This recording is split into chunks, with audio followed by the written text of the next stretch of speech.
atualizações sobre o São Paulo, por favor. Imagino que a tua grande preocupação hoje seja sobre contratações. São Paulo tirou o pé em relação a reforços. Há uma preocupação gigante do São Paulo com a condição financeira. Nos últimos dias, o novo presidente do São Paulo, Harry Macis, andou conversando com várias instituições financeiras, com bancos, com a Galápagos, com várias outras possibilidades, tudo para tentar levantar um dinheiro. E a verdade é que ele não conseguiu ter êxito nessa história. Diante desse cenário, o São Paulo está praticamente decidido a antecipar 5% dos seus direitos de transmissão do Campeonato Brasileiro. É um acordo que a Libra havia sugerido para os times. O Grêmio foi o primeiro a aceitar e vai ter direito a 73 milhões de reais. O São Paulo deve ir pelo mesmo caminho, tá bom? O Marcos Alves, boa noite, Nicola. O São Paulo precisa de um meia, concordo, um camisa 10. Eu acho que o Scarpa seria uma boa alternativa para o São Paulo, mas que eu consegui ouvir de gente do São Paulo de que não há negociação. Oliveira perguntando sobre o São Paulo cogitar envolver jogadores numa troca pelo Raul Laser. Verifica para a gente, Nicola. Vou mandar mensagem para o Matos. Eu nunca escutei falar de Raul Laser no São Paulo, tá? Mas tudo em paz.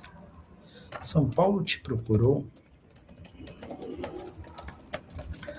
Raul Laser. Nicola, e sobre a troca entre o Talisca? Vamos lá, sobre o troca-troca entre o Talisca. O Talisca tem contrato com o Fenerbahçe só até junho.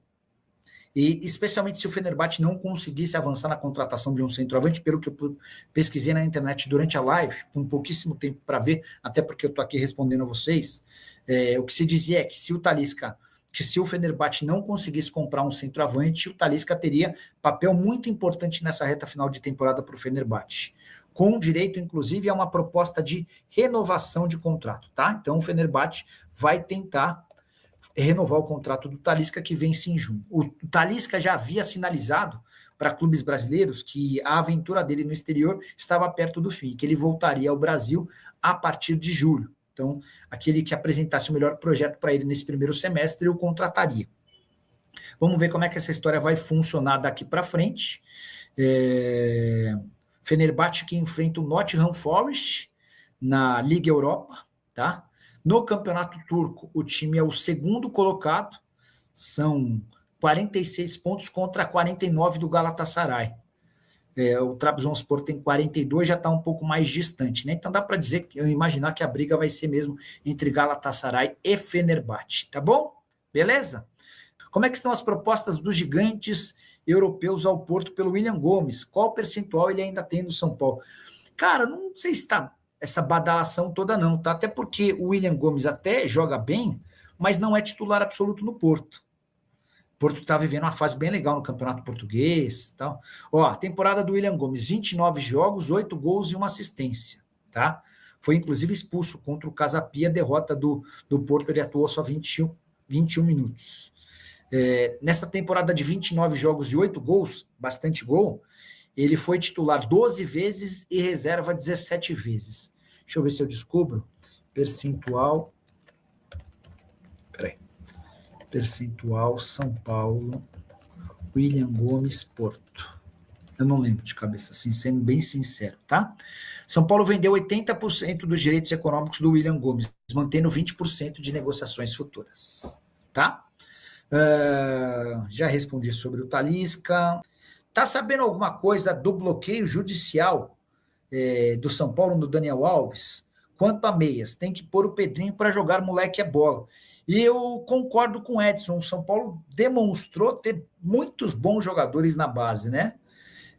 O Pedro e o Luca me causaram boa impressão, com características diferentes, um mais meio armador, o outro mais atacante de lado de campo. Quem mais, cara? São Paulo tem a dupla de zaga da Copinha, me chamou bastante atenção. Enfim, eu acho que tem o Felisberto na lateral direita, o goleiro, muita gente elogiou, não gostei tanto. Deixa eu ver, bloqueio judicial do São Paulo no Daniel Alves. Deixa eu ver se tem alguma atualização sobre isso.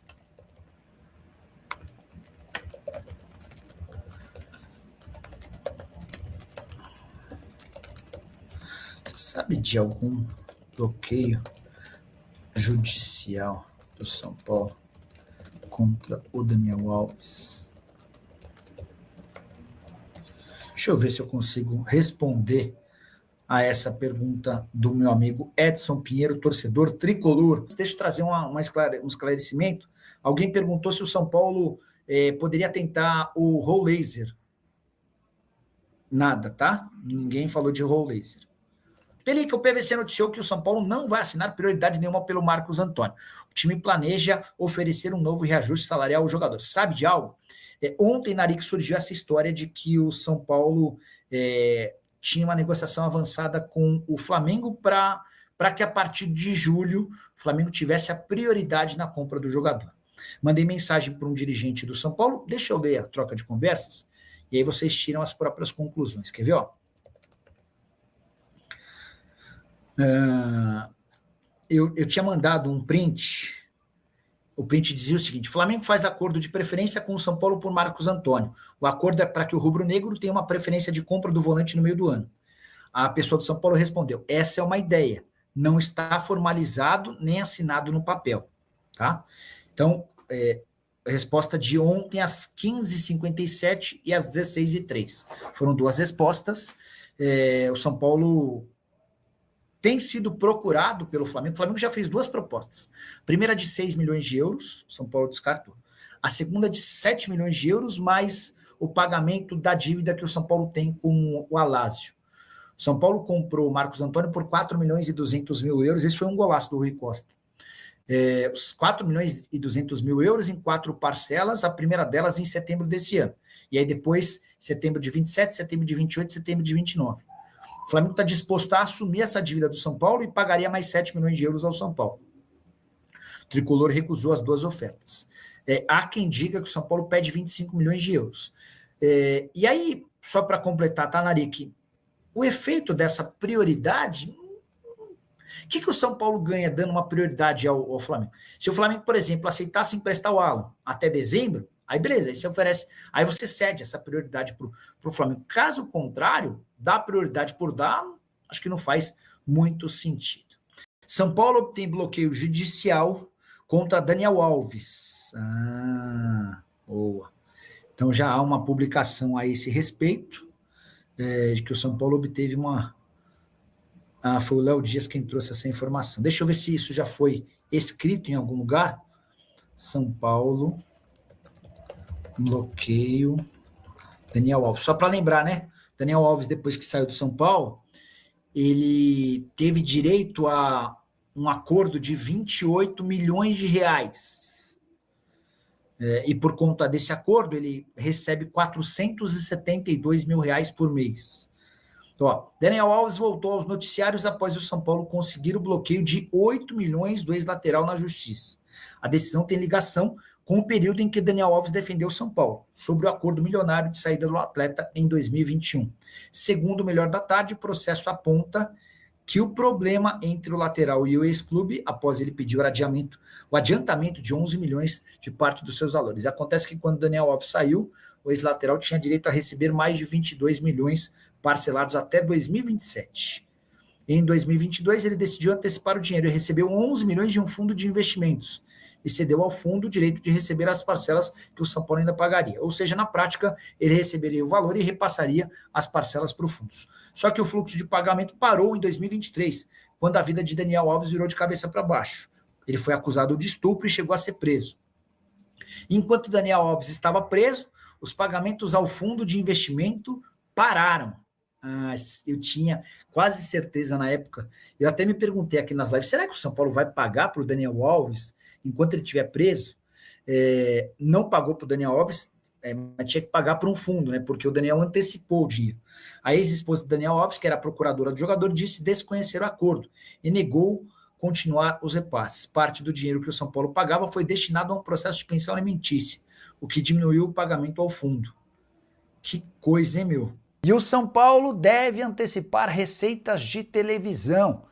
Tricolor, que tem novo presidente, o Hery Macis, procurou nos últimos dias dinheiro em diversas instituições bancárias. Hery Macis se reuniu com bancos, com a Galápagos e com outras instituições para tentar viabilizar modelos de aportes financeiros. A grande verdade é que as ações foram frustradas.